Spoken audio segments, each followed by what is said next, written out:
Good morning. Good morning. It is 10:10 Renta 10:10 here in Amsterdam. And it's the 27th of November. And I'm exactly 1 week away from my surgery. I'm getting distracted because I'm also trying to unravel a split end that I just saw from in a hair that I plucked. Got it. Anyways, I look a hot mess. Well, hot mess is an exaggeration. I just woke up and I changed into my workout clothes because I am going to the gym later. It is raining outside, and I would show you if that meant that I wouldn't dox myself. I would show you if I wouldn't dox myself. I think that's a better sentence. Like, oh my gosh, child, my English sometimes. But yes, anyways, I'm going to the dentist and then to the gym afterwards. So I'm already dressed, and then I'm gonna take the tram instead of biking because everybody I see on the bike is practically miserable.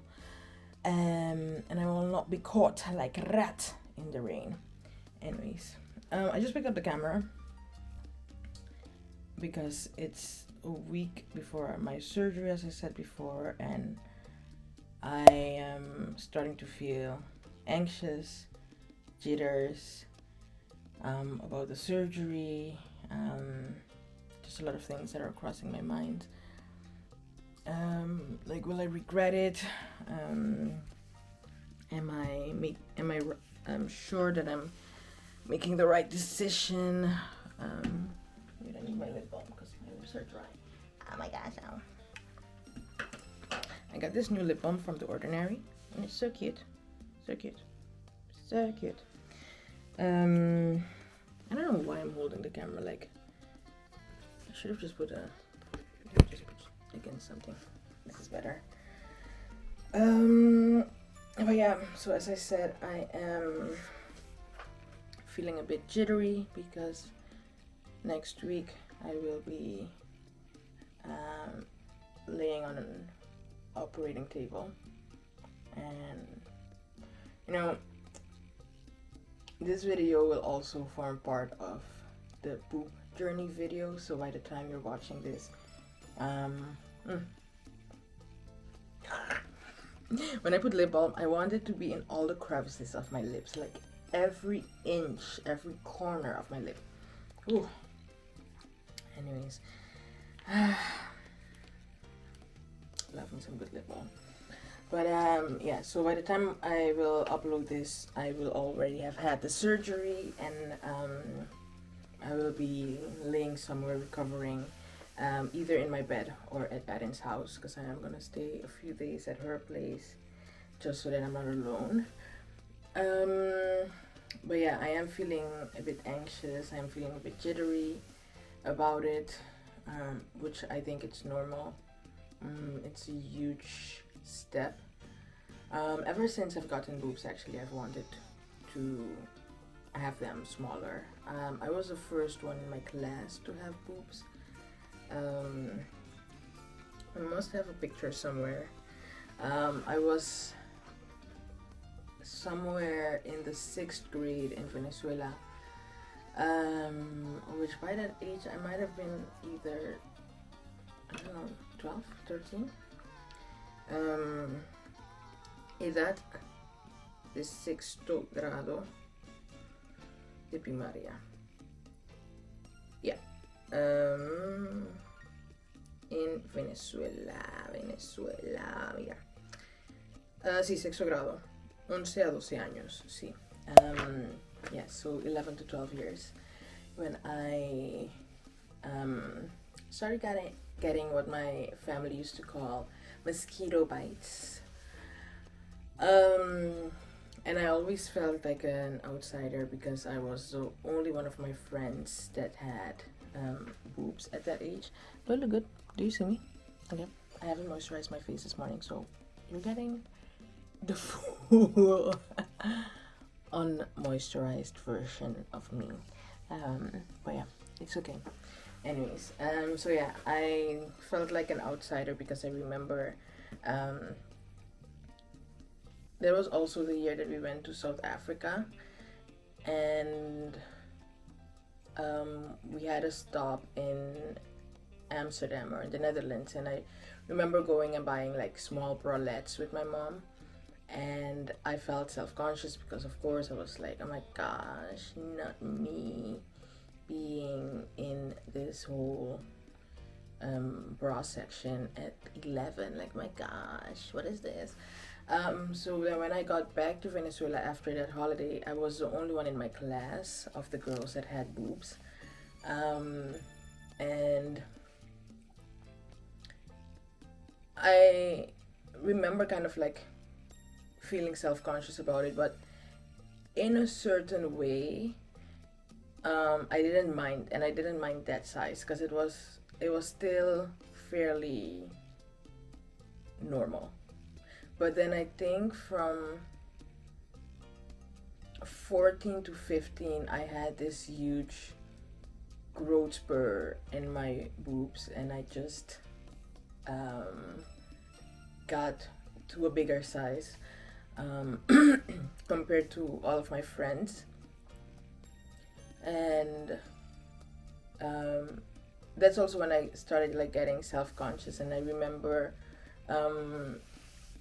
growing up in Venezuela, I experienced some amount of racism, but the reason why I'm saying this is because boys weren't necessarily attracted to me because I'm black, and you know how Latinos can be, but they were kind of like interested in the fact that, oh my gosh, Stina had they were interested in the fact that I had boobs. So I think it's more in that sense of like they would make comments or they would try to cop a feel. And I remember clearly this boy who I was standing having a conversation with a friend, and he grazed my boobs, but it wasn't in a accidental type of way. I clearly remember him trying to touch my boobs, and I didn't say anything at the time. I mean, I was 15. I was shy. The woman that you see now is not the woman that's not the girl that I was when I was a teenager. I used to wear a lot of baggy clothes to hide my figure. Child, I was Billie Eilish before Billie Eilish was Billie Eilish, in that sense, because I was just dressing like a boy. If I look back at some of these pictures, I was particularly wearing maternity clothes just to hide my body, or just wearing just oversized clothes just to hide my figure. Because I just didn't necessarily enjoy the attention that boobs gave me. And that also goes into the way of how when you have bigger proportions in Western societies, people see your body before they see you, and then their imagination runs rampant in the sense that big boobs or big proportions automatically imply promiscuity, or imply something like, oh, she's easy, or she's looking for it, or she's seeking attention, when I'm just trying to wear a top that is a bit more form-fitting for me than for others. But I'm just trying to wear a top, I'm just trying to be me, I'm just trying to navigate my daily life. And the moment that you step into the world and you get perceived and people are distracted because, oh my gosh, I never seen boobs this big. Child, and I don't even have the biggest of boobs. Not even in my family, because we are a blessed titty community in my family. Community. We are a blessed community in my family, so I don't have the largest of breastises in this gang. Um, I am honestly fairly petite when it comes to my family. My mom, my aunts, my cousins, from mom's side, and also from dad's side. So when it came to just my family, I never felt other. I've always felt small and skinny, and they used to tease me that I was skinny, and that I was flat. Can you imagine, like, my family being like me? This people in my family used to call me flat butt and flat chest, and that's kind of like to give an indication of what they are packing. But having said that, I am now in a phase in my life where I am ready to just have smaller boobs, and to grant myself that wish that I've had since the day that I got them, and then I realized that they kind of inhibited me to a certain degree. And even as an adult, I've had people close to me be like, "Oh, don't wear those tops that make your boobs pop out," and stuff like that, and trying to police my body.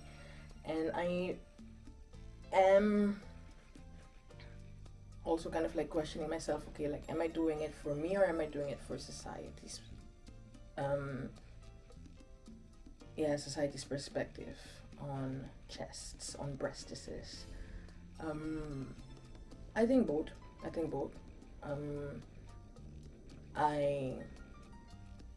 I'm doing this mainly because I think I'm at the right age. I'm 33 now, and I'm like, you know what?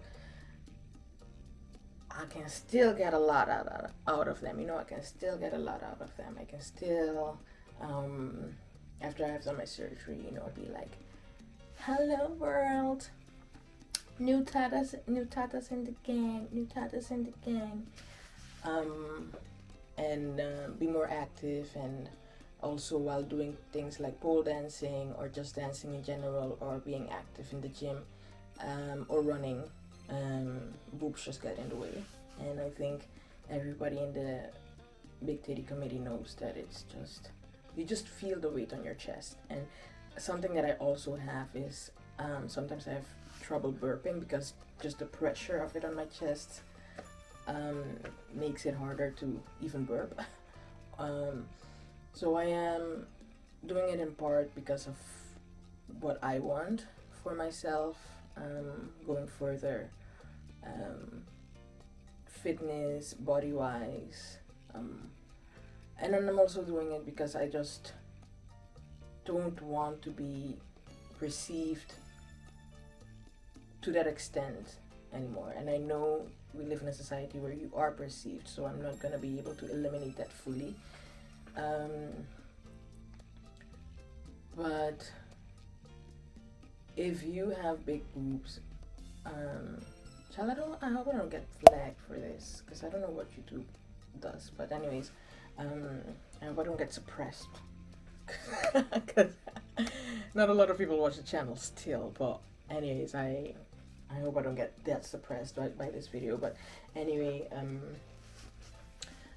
having people perceive me and be the first thing that they see, it gets tiring, it gets exhausting.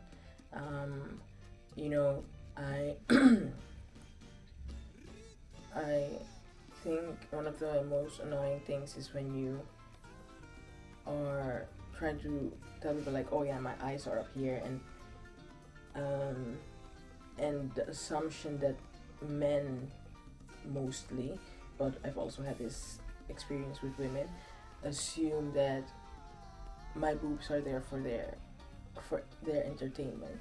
I remember like having this experience with somebody that I considered a friend at a certain time, and we were at this festival, and I was just dancing and stuff like that, and at a certain point she turns around and then she just grabs my boobs. And I remember not enjoying that moment, and I also didn't like the fact that she took liberties with my body. I did say something about it the next day, because in the moment I was too stunned to speak. But yeah, that experience really gave me, it was a negative experience. And I thought to myself, you know, the freedoms that people just take with your body just because you have it. Like, they assume, oh, she has big boobs, so she's used to people making that the center of attention or making that the focus, and then it gets dehumanizing to a certain extent. So all of this mini rambling, I don't know, beginning of the video is to just introduce the fact that I will soon be a smaller breast size. I'm excited. I'm also missing my mom incredibly during this period, because it would be nice to have her here.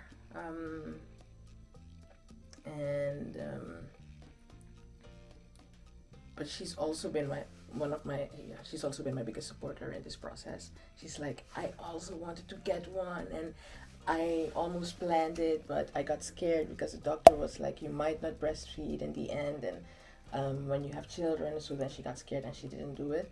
So she's like, yes, do it. And she's just my biggest supporter. Like, I love my mom. Like, I love her. She is truly my biggest hype woman. She just, she my best friend. She my ride or die. And I've been truly blessed to have her full support. My dad, my brother, as well in Suriname, are like, yeah, we stand 10 toes behind you. And that feels nice, to just have that. So I'm gonna take you guys along. I am gonna make like a few videos where I put it like in a more chopped up version so that it doesn't become like an hour-long video. But yeah, stay tuned for that, because it's gonna be like a series. Because I'm also gonna show you what I've bought and what I've packed to go to the hotel, motel, Holiday Inn. And as I'm saying this, hotel means hospital. Let me get back to earth and reality. So yeah, but anyways, I'll take you guys along as far as I can, of course, and I hope it all goes well. I hope God covers the surgeon and me during surgery and also during recovery, and I hope that God blesses Erin for, being so available to me. I get emotional when I just think of people's kindness. It's one of the greatest gifts we have to each other, and yeah, I just appreciate her. So having said all of that, thank you for watching, and I'll catch you in another video. But the series is a go, so you get a bit more like straightforward information for those that are considering it, because I'm also going to talk about the consultation process, how it works with the insurance system here in the Netherlands, so all the jazz. For the girlies that want to do it, for the women, for the big gals, for the big titty gals that want to do it. Yeah, so anyway, stay tuned, but be blessed, and I hope you're having a beautiful day. Bye.